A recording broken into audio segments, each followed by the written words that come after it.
আবু বকর কি নিয়ে এসছো? আল্লাহর নবী যা ছিল ও সব নিয়ে চলে এসেছি, কিচ্ছু রাখি নাই। সুবহানাল্লাহ বলবেন না? বউ বাচ্চা চলবে কিভাবে? আল্লাহ আল্লাহ রাসূলকে ঘরে রেখে এসেছি। চিন্তা করতে পারেন? এই ওনাদের আদর্শ আমাদের সমাজে শান্তি আনবে নাকি ইনুমিনন্দের আদর্শ শান্তি আনবে? জোরে কোন তো? আবু বকরের আদর্শ, আল্লাহর নবীর আদর্শ, ওমরের আদর্শ, এই আদর্শই বাংলার জমিনে শান্তি প্রতিষ্ঠা করতে পারে, ঠিক কিনা? এই আদর্শ ছাড়া কখনো ডিমের দাম কমবে না, এই আদর্শ ছাড়া কখনো চাউলের দাম কমবে না, এই আদর্শ ছাড়া কখনো লাউয়ের দাম কমবে না, ঠিক কিনা? প্রিয় ভাইরা আমার, তাহলে তারাও রাষ্ট্র চালিয়েছে আর আমাদের শাসকরাও রাষ্ট্র চালাচ্ছে। সমস্যাটা কোথায়? বারাকা কেন নেই? এই খেয়াল করেন, বাংলার জমিনে প্রত্যেকটা এলাকায় এবছর না হলে বন্যা বেশি হয়েছে। এই যে এখানে একটা লাউয়ের বিচি গাইরে দেন, দেখবেন 2 মাস পরে লাউ চলে আইতেছে। কথা বলেন না কেন? বা 3 মাস পরে লাউ চলে আসতেছে। এই দেশের মাটি, এটা তো সোনা ভাই, যে জায়গায় আপনি গাড়বেন ওখান থেকে কিন্তু গাছ উঠে যায়। আর সৌদি আরবে লাগান, নিজের পোলার চাইতে গাছের যত্ন বেশি করা লাগে। বুঝে না, বুঝে না, নতুন। হ্যাঁ,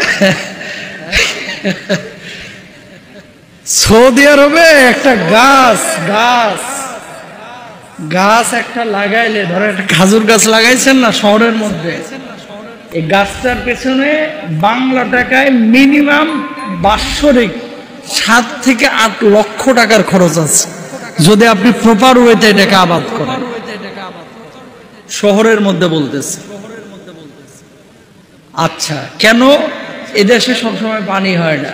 এদেশের মাটিতে আমাদের মতো এত উর্বর মাটি না, খালি বালু। কথা বুঝতে পেরেছেন? এর জন্য সব গাছ হয় না। আল্লাহ তাআলা আমাদেরকে ফসল দিয়েছে, ধান দিয়েছে, চাল দিয়েছে। 80 সালের আগে বাংলাদেশে 1 বিঘা এই জমিনে ধান হয়তো 2 মণ 2.5 মণ, আর এখন হচ্ছে 25 মণ, 30 মণ, 35 মণ পর্যন্ত ধান হচ্ছে। কেন? আল্লাহ সুবহানাহু ওয়া তাআলা বারাকার দরওয়াজা খুলে দিয়েছিল, ঠিক কিনা? কিন্তু আমরা কেন এই বারাকা নিতে পারছি না? কারণ একটাই, মানুষ আমাদের ভালো হতে হবে, আমানতদার হতে হবে, বিশ্বস্ত হতে হবে। যে দেশে লাউ হাজার হাজার ফ্যামিলি লাউ আবাদ করে, চালের মধ্যে আমরা নিজেরাই দেখছি ছোটবেলায়, আপনারাও দেখেছেন আপনাদের বাসা বাড়িতে, লাউ কুমড়া এগুলো তো অ্যাভেলেবেল। মা বিচি ছিটা রাখছে, ওমা 13টা কুমড়া ধরে রয়েছে। কথা বলেন ঠিক কিনা? এই কুমড়া আপনারা এখন ঢাকায় কিনতেছেন 120 টাকা। শুধু সরকারের গালে দিলে লাভ হবে না ভাই, নিজেদেরও একটু আল্লাহর কাছে প্রার্থনা করতে হবে। কেন এটা হচ্ছে? বন্যা যদি আল্লাহ তাআলা না দেন, জীবনে কোনো মানুষ বন্যা করতে পারে না। তাহলে বন্যা কমাইতে হলে আল্লাহর কাছে আগে ধরনা দিতে হবে, পাপ কমাইতে হবে। পাপের মাত্রা কমান, তাপের মাত্রাও কমে যাবে, বন্যার মাত্রাও কমে যাবে, ফসল ফলাদের দামও কমে যাবে ইনশাআল্লাহ। আর কিভাবে বুঝাবো? ওয়ালাউ আন্না লাফাতাহনা আলাইহিম বারাকাতিম মিনাস সামা। কুরআনুল কারীমে আল্লাহ সুবহানাহু ওয়া তাআলা বলেছেন কিন্তু এই কথা, যে আমি আসমানের দরজা, বারাকার দরজাগুলো খুলে দেব। ইস্তিগফার বেশি বেশি করো, আল্লাহকে বেশি বেশি ডাকো। প্রিয় ভাইরা আমার, শুরুতে যে আয়াতটি পড়েছিলাম, আয়াত বলে আলোচনা শেষ করব। ক্বালু লাম নাকু মিনাল মুসাল্লিন ওয়া লাম নাকু নুতঈমুল মিসকিন।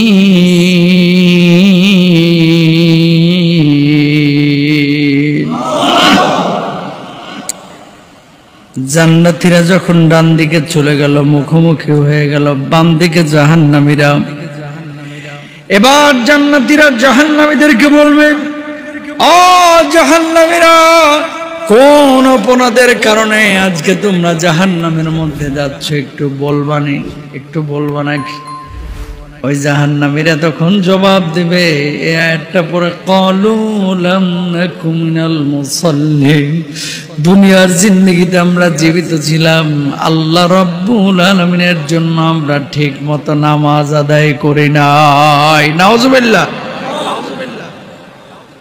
ওয়ালাম নাকু নুতইমুল মিসকিন ওয়া কুন্না নাখুদু মাল খায়দিন, আমরা অসহায় দরিদ্রদেরকে খাবার খাওয়াই নাই, নিজে পেট ভর্তি করে ঝোলা ভরে খাইছি, কিন্তু পাশের মানুষটা জীবিত না মৃত হয়ে খবর নেয় না। এরকম লোক আছে না নাই? তাহলে পুরো আলোচনা থেকে কি শিখলেন? এক নাম্বার, পরে এসেছেন যারা, বলে দিই 2 মিনিট।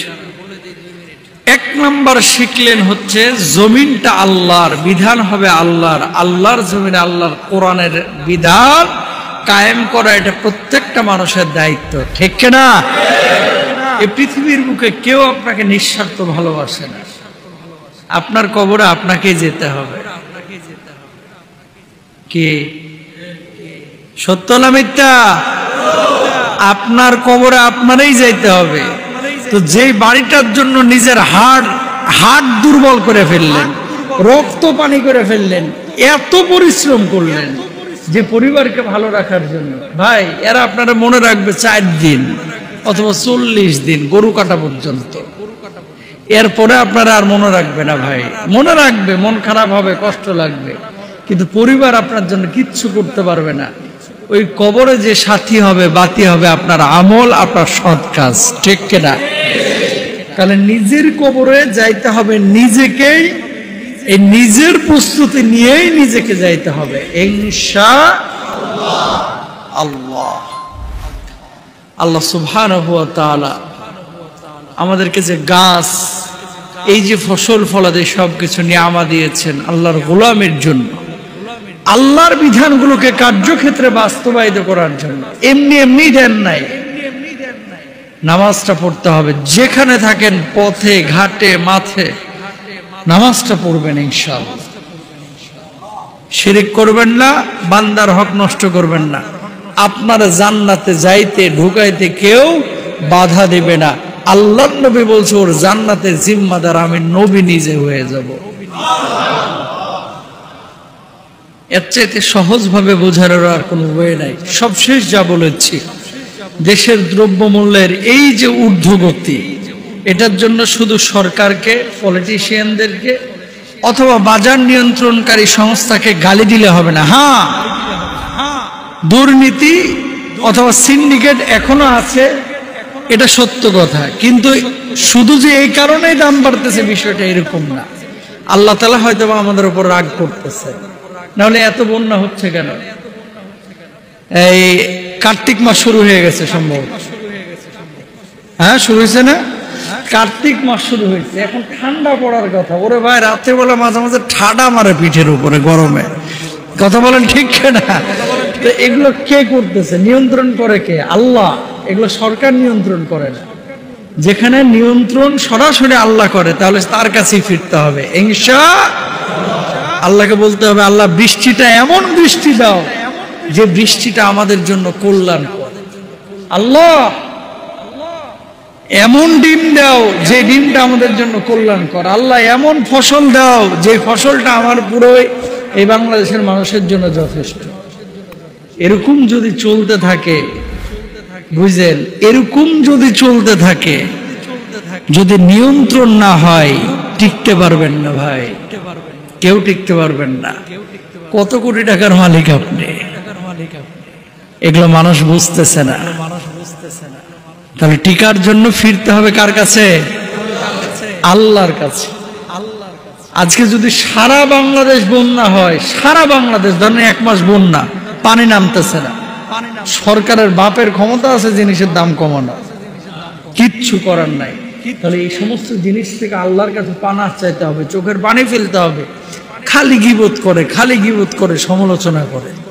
আর কি একটা হয়েছে, 2 মাস হয়েছে আশা। মানুষ মনে করতেছে এখন দেশটারে জান্নাতের টুকরা বানায় ফেলাইবে।